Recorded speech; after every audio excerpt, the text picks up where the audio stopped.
এতিয়া বাজিছে ৰাতিপুৱাৰ প্ৰায় 6টা আৰু ওলাইছে অকণমান খোজকাঢ়ি আহোঁ বুলি। আচলতে সোনকালে আজি মই সাৰ পাইছিলোঁ, কিন্তু ইমান ঠাণ্ডা আৰু ইমান কলিত উঠিবলৈকে এলাহ লাগিলে, সেইকাৰণে দেৰিকৈ হ'লেও অকণমান খোজকাঢ়ি আহিলোঁগৈ।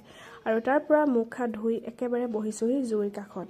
হাতকেইখন ইমান বেছি অকৰা পৰি যায় আৰু ইমান বেছি ঠাণ্ডা লাগে, সেইকাৰণে জুইৰ সেক যদি নলওঁ তেতিয়া মানে ভালেই নালাগে। আৰু তাৰ পৰা খালোঁ চাহ, আৰু চাহ খাই লৈ পিনি মই এয়া কাটি আছোঁ ফ্ৰেঞ্চ বিন।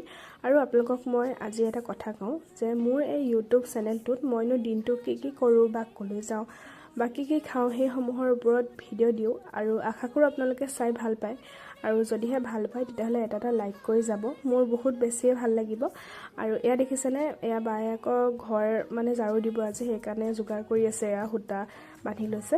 আৰু তাৰ পৰা মই আহিলোঁ অফিচ, আৰু বাকী ভিডিঅ'টো ইমানখিনি আছিলে দেই। যদিহে ভাল পাইছে তেতিয়াহ'লে লাইক এটা কৰি দিব। আজিলৈ আহিছোঁ, বাই।